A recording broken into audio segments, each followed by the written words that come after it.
Hei! Tämänkertaisena tutoriaalina meillä on luvassa matkaratsastussuitset.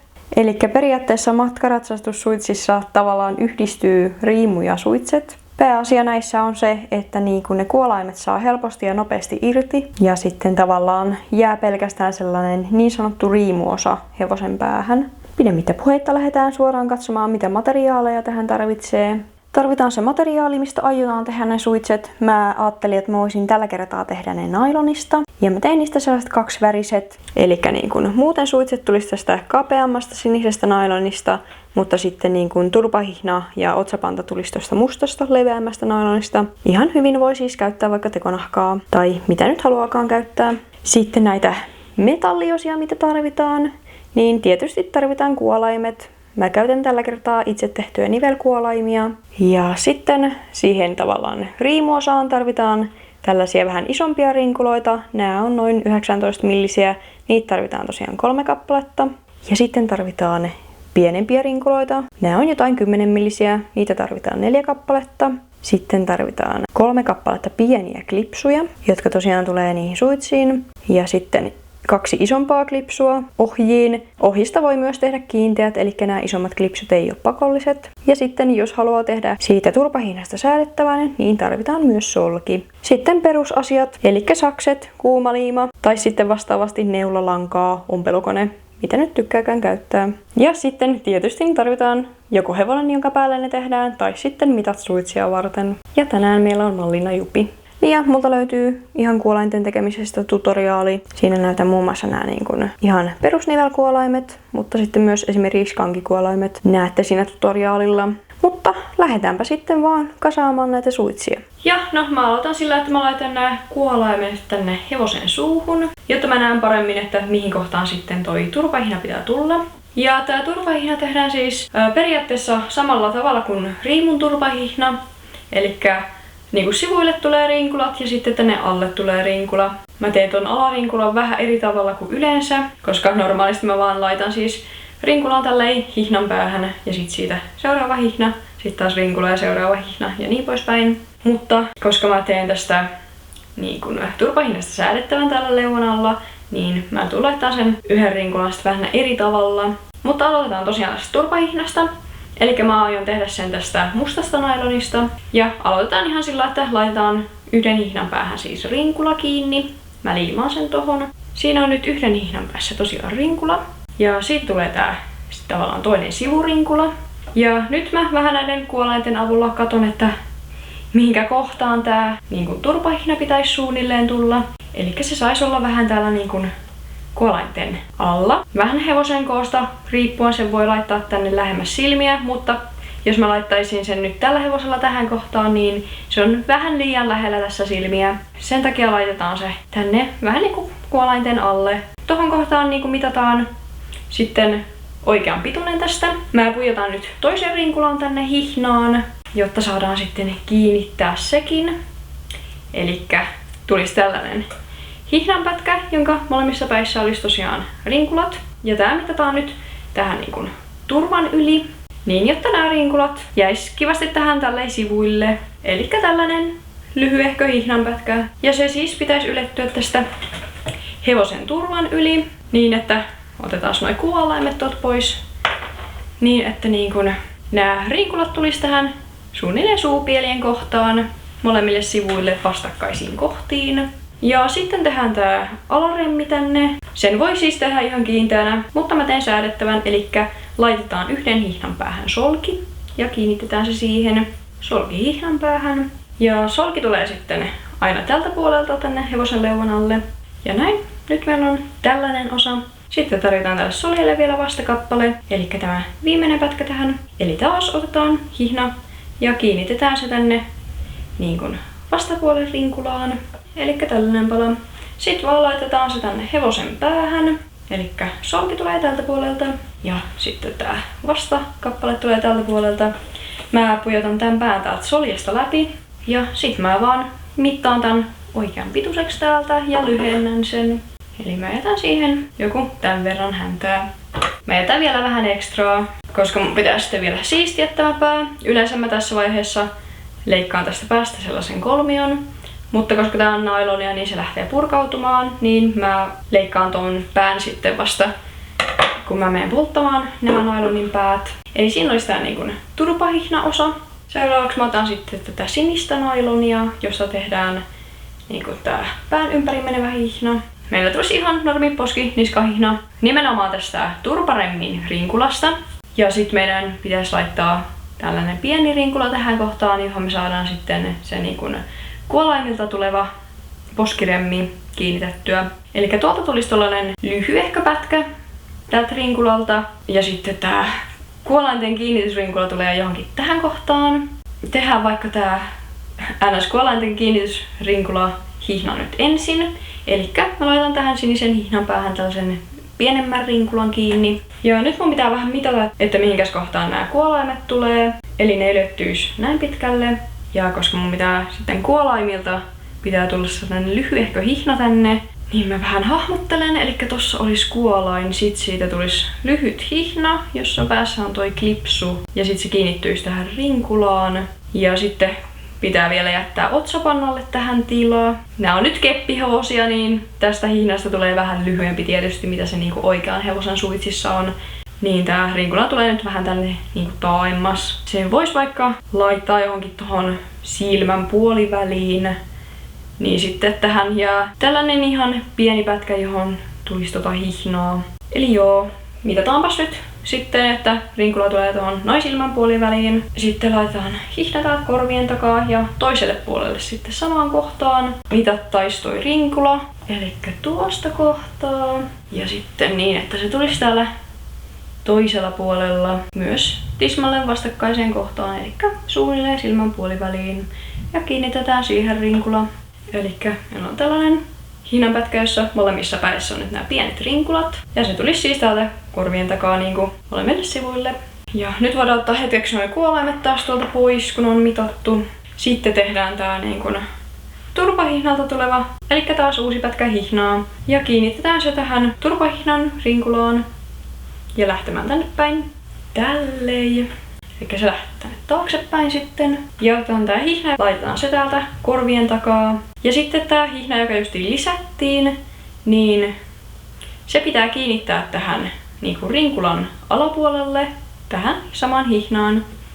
Katsotaan turpahihna oikeaan kohtaan. Ja sitten tää rinkula olisi tässä silmän puolivälissä. Eli tulisi tällainen pätkä. Ja se siis kiinnitetään tänne niinku rinkulan alapuolelle. Mä vähän leikkaan tosta ylimääräistä pois ja kiinnitän sen tohon hihnaan sitten. Eli näin. Nyt se on kiinnitetty sinne. Tosiaan katkaisin sen. Eli tää hihna, joka tulee täältä niinku turpahihnalta, se loppuu tähän kohtaan. Ja se on siis tänne tämän hihnan alapuolelle kiinnitetty. Eli tuohon kohtaan noin. Ja tää rinkula pääsee tässä näin liikkumaan. Ja sitten tehdään sama toiselle puolelle. Eli laitetaan täältä turpahihnalta uusi hihnanpätkä, joka sitten kiinnittyy tänne rinkulan alle. Nyt on tosiaan molemmilla puolella samanlainen hihna. Ja rinkula tosiaan pääsee tuossa niinku liikkumaan. Niin ja tosiaan siis ilman muuta näistä poskihihnoista voi tehdä säädettävät, eli laittaa solkisäädön tohon. Mutta kuten te näitte, niin nämä rinkulat tuli jo aika lähelle tonne niin kuin silmien alle, niin se olisi hyvin lyhyt matka, jos tähän vielä laittaisi niin kuin soljen. Niin tää olisi oikeastaan pelkkiä metalliosia sitten tää poskihihna. Mutta laitetaan tää nyt takaisin tonne hevosen päähän. Eli siinä on meidän turvahihna-osa. Eli rinkula on tossa kohtaa. Sitten menee täältä pään takaa. Ja toinen rinkula on tuossa vastakkaisessa kohdassa. Tehdäänpä sitten vaikka seuraavaksi tää niin kuin kuolainten poskihihna. Eli otetaan tuolta kuolaimet ja sitten taas hihnanpää. Ja tästäkin voi siis tehdä, niin kuin että tämän hihnan pystyy irrottamaan kuolaimesta, eli laittaa siihen solkisäädön. Näette, niin tää on jo tosi lyhyt pätkä, niin jos tälle matkalle lisäisi soljen, niin se ei oikein nailonilla ainakaan onnistu. Niin mä kiinnitän suoraan tänne kuolainrinkulaan taas uuden hihnanpään. Ja sitten laitetaan kuolaimet suuhun. Ja sitten meidän pitäisi saada tää klipsu, joka tulee siis kiinni tähän rinkulaan. Niin mitattua tästä kuolaimilta tuleva hihnanpätkä sopivan pituiseksi. Eli siis ihan tällainen lyhyt pätkä, joka sitten kiinnitetään tähän klipsuun. katsotaan, että kuolaimet on tuolla suussa hyvin ja että tää pään ympäri menevä hihna on hyvin täällä korvien alla ja korvien takana, niin saadaan sitten mitattua, että minkä pituinen pätkä halutaan tähän. Se olisi joku tollanen, eli tällainen ihan lyhyt pätkä tulisi tähän. Kiinnitän sen siihen ja sitten mä teen toiselle puolelle ihan saman, eli tällainen lyhyt pätkä tulee kuolainringulasta ja sitten tähän klipsuun kiinni. Näin, tällainen osa. Kuolaimilta tosiaan lähtee molemmista kuolainrinkuloista lyhyt hihna, joiden päissä on klipsut. Ja sitten laitetaanpa se tänne suitsiin kiinni, eli kuolaimet suuhun. Sitten klipsu tänne rinkulaan kiinni molemmilta puolilta. Seuraavaksi sitten vaan leukahihna, joka sekin aloittaa sillä, että laitetaan uuden hihnan päähän taas tällainen pieni rinkula kiinni. Ja tästä leukahihnasta tulee siis tavallaan samanlainen leukahihna, mitä niin kuin riimussa on, eli klipsukiinnityksellä, kun taas suitsissa se on solkikiinnityksellä. Tähän rinkulaan taas tulisi sitten klipsu kiinni. Mitataan tätä vähän, että tähän tulisi niin kuin otsapanta pitämään tästä kiinni, niin tää rinkula ylettyisi jonkin tähän niinku vähän leualle. Sitten tulisi klipsu ja hihna tuolta. Ja meidän pitää saada myös toiselle puolelle vastakkaiseen kohtaan sitten rinkula. Niin mitataan täältä korvien takaa toiselle puolelle. Eli sitten tähänkin päähän kiinnitetään rinkula. Eli tällainen pätkä. Molemmissa päissä on tosiaan pienet rinkulat kiinni. Ja se tulisi tänne korvien taakse siis. No tänne toiselle puolelle tää rinkula ei ole pakollinen, eli se pystyisi vaan olla niin kuin normihihnana jatkoa tänne leuan alle. Mutta mä haluan vähän nyt yhtenäisemmän näköisen tästä, eli mä laitan tänne tämän rinkulan myös. Ja sitten taas uusi hihnan pätkä. Kiinnitetään se nyt tämän puolen rinkulaan, eli näin. Ja sitten tää hihna lähtee tänne leuan alle ja menee toiselle puolelle. Ja sitten mitataan, että tänne toiselle puolelle tulisi tosiaan tämä klipsu, joka sitten kiinnittyisi tähän rinkulaan. Eli tulisi tällainen leukahihna. Rinkulat molemmilta puolilta samoihin kohtiin. Sitten tähän tulisi otsapanta. Tää lähtisi tänne päin. Sitten tää hihna, joka tulee täältä alta, kiinnittyisi tähän klipsuun. Ja leukahihnasta saa jättää vähän löysän, että tänne mahtuu muutama sormi. Joten kiinnitetään tähän hihnan päähän tämä klipsu. Ja nyt meillä on siis hihna, jonka molemmissa päissä oli nämä rinkulat. Sitten täältä toisen puolen rinkulasta lähtee tällainen leukahihnan pätkä, jonka päässä on klipsu. Laitetaan se tänne hevosen niskan takaa. Ja toiselta puolelta tämä pää, missä on klipsu kiinni, se menee täältä leuan alta. Ja kiinnittyy sitten tällä puolella tähän rinkulaan. Elikkä näin. Siellä olisi leukahihna. Toki me tarvitaan tähän vielä tämä otsapanta, että se pysyy sitten niin kuin sen kuuluukin. Ja otsapannasta puheen ollen tehdään se nyt tässä seuraavaksi. Ja siihen mä käytän taas tätä mustaa nailonia. Ja tää tehdään ihan normaalisti niin kuin mikä tahansa muukin otsapanta. Leukahihna tänne niin kuin niskahihnan alle, jotta nämä hihnat on siis tässä päällekkäin. Sitten otsapanta, musta hihna tästä molempien ympäri ja lähtemään otsan yli, eli siihen kiinni. Eli se on siinä hihnojen ympärillä kiinni. Sitten mitataan se tästä napakasti otsan yli. Katsotaan, että molemmilta puolilta nämä hihnat jää tähän korvan alle, että ne ei tule tähän korvan päälle. Eli noin. Sitten otsan yli napakasti ja tänne toiselle puolelle. Ja taas katsotaan, että leukahihna jää tonne poskihihnan alle. Ja sitten otsapanta tästä ympäri. Sitten ohjeelliseksi meiltä puuttuu vielä yksi hihna, joka yhdistää tämän turvahihnan tonne leukahihnaan, ikään kuin siis riimussa. Laitetaan nyt tää vielä hevosen päähän ja katsotaan, että miltä se näyttää. Elikkä nyt tässä kohtaa näyttää tältä. Eli tosiaan lisättiin toi otsapanta tohon. Ja sitten me tarvitaan vielä tänne tää välihihna, joka yhdistää siis tän turvahihnan tänne leukahihnaan, ihan niin kuin riimussa siis.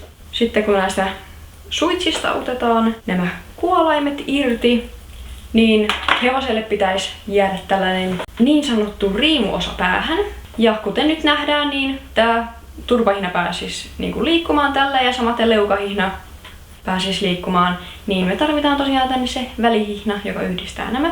Ja sitä varten me otetaan täältä taas tätä sinistä. Ja aloitetaan sillä, että laitetaan se tänne leukahihnan puolelle. Eli mä avaan tän klipsun täältä. Elikkä samalla tavalla kuin riimussa. Täällä on tosiaan tämä leukahihna nyt auki. Laitetaan se tähän leukahihnan ympärille tällaisena lenkkinä, että se pääsee liikkumaan sitten tässä hihnassa. Tommonen lenkki pääsee liikkumaan siinä. Ja kiinnitetään tähän nyt täällä leukahihnassa on tällainen hihna, joka siis lähtee tänne eteenpäin. Laitetaan tää leukahihna nyt kiinni. Ja sitten se kiinnitettäisiin tänne turvahihnaan. Katsotaan, että turvahihna on siinä suorassa. Eli mä jätin sen solien, että se tulee vähän tänne sivulle, että se ei ole tässä keskellä, koska tää hihna tulee tähän keskelle. Tässä kohtaa otetaan tää viimeinen iso rinkula, pujotetaan se tähän hihnaan. Ja sitten täällä pään alla katsotaan, että leukahihna pysyy ihan täällä leukakuopassa. Eli täällä ihan takana. Tää hihna tulee niin kuin tänne turvahihnalle. Eli tälleen. Ja sitten tosiaan jätetään tää rinkula niin kuin tänne ihan päähän. Eli että se ei jää tänne keskelle, vaan että se tulee tänne päähän. Ja tosiaan tämä siis tähän hihnojen ympärille. Mitenköhän mä saan nyt näytettyä teille? Tää on tosi vaikea näyttää tässä kohtaa. Mut siis taas tehdään tällainen lenkki tänne, joka sitten pääsee liikkumaan sivuille. Ja rinkula jätetään tänne ihan päähän. Kiinnitetään siihen. Nyt meillä on tää päänalusremmi täällä. Eli tää hihna pääsee molemmista päistä täältä leukahihnan päästä liikkumaan sivuille. Ja sitten tarvittaessa myös tässä turvahihnan päädyssä. Ja siinä on niin kun itse suitset valmiit. Eli tää on se tavallaan riimuosa. Ja sitten täällä on tämä kuolainosa klipsukiinnityksellä. Laitetaan sekin tänne päähän nyt. Tällaiset suitset. Ja viimeisenä tehdään vielä noi ohjat tonne. Ja mä teen tällä nyt ihan simppelit nailonohjat irrotettavat. Ja mä en nyt tee niistä mitenkään erikoisia. Eli otetaan tää toinen isompi klipsu, mikä meillä oli. Ja kiinnitetään se taas uuden hihnan päähän. Näin. Kiinnitetään se toiseen kuolainrinkulaan, vaikka tälle puolelle. Tosta noin. Sitten mitataan sen pituiset ohjat, mitä halutaan. Eli täältä kaulan takaa. Aina sitten tänne toiselle puolelle. Ja sitten kiinnitetään myös tähän toiseen päähän klipsu. Ja laitetaan se kuolaimeen kiinni. Ja näin. Siinä on meidän matkaratsastusuitset valmiit. Mä vielä leikkaan turvahihnan pään täältä sellaiseksi kolmionmalliseksi ja poltan noin päät, että se ei lähde purkautumaan. Ja sitten mä näytän vähän paremmin teille näitä valmiita suitsia. Tämänkin pää on nyt täältä viimeistelty. Eli leikkasin siitä tällaisen kolmion. Ja sitten ihan kyttilän liekissä poltin noin päät, että se ei lähde siitä nyt mihinkään purkautumaan. No niin, ja sitten mä näytän nämä viimeistellyt suitset teille tuossa hevosen päässä. Näin, tässä on nyt koko suitset, eli tämän malliset matkaratsastusuitset. Näitähän on siis tietysti eri malleja olemassa, mutta tää on sellainen aika perus ja simppeli malli. Eli ei mikään hirveän monimutkainen. Ja tosiaan näiden tutorialien tarkoitus on nimenomaan opettaa ihmisille, jotka siis ei ole ikinä välttämättä tehnyt näitä varusteita, että miten tällaiset tehdään, niin sen takia mä valitsen aina jonkun simppelin mallin, että ei tehdä mitään hirveän monimutkaista. Sitten jos mä teen uuden matkaratsastusuitsit-tutoriaalin jossain kohtaa, niin voidaan tehdä vähän joku vaikeampi erilainen malli. Eli tosiaan siinä on niin sanotusti periaatteessa riimu ja suitset, jotka yhdistyy. Ja tämän kuolainosan saa nopeasti tästä klipsulla irti, niin kuin matkaratsastuksessa pitää saada. Ja toiselta puolelta näyttää tältä. Eli muuten samat, mutta tällä puolella ei ole leukahihnan klipsua. Tältä näyttää, kun otetaan toi kuolainohjeosa pois. Eli tämä kuolainosa on helppo irrottaa, mutta kuolaimilta lähtee tällaiset lyhyet hihnat, joiden päässä on sitten klipsut. Ja ne klipsut kiinnittyy molemmilla puolilla näihin rinkuloihin. Ja kyllä, Jupilla on edelleen tuolla suupielessä pieni reikä, joka tuli siinä uudelleen täytössä. Mä en ole vieläkään sitä jaksanut korjata, mutta ehkä pitäisi. Tämä oli tällä hetkellä varustetutoriaalista kaikkein ehdotetuin. Ja nyt mulla on jotakin siellä olla vaan sellaisia tutoriaaleja ehdotettu, joita on ehdotettu 1 kerran tai 2 kertaa. Eli tällä hetkellä ei ole sellaista selkeää varustetutoriaalia, jota olisi ehdotettu niin kuin tosi monta kertaa. Niin nyt mä kaipaankin teiltä ehdotuksia, että etenkin minkä varustetutoriaalin te haluatte seuraavaksi. Niin ehkä sitten sieltä ratkeaa, että minkä mä voin tehdä seuraavaksi. Ja sitten tietysti jos on keppihevosen valmistuksessa tai oikeastaan ihan mikä tahansa muu asia, mihin tarvitsette niin kun tutoriaalin ohjevideon, niin ehdotelkaa, kunhan se nyt jollain tapaa edes liittyisi keppihevosiin. Ja jos on jotain muuta kommentoitavaa, niin kommentoikaa pois. Muista tykätä videosta ja tilata mun kanava. Ja me nähdään sitten seuraavan videon parissa. Siihen asti, moi moi!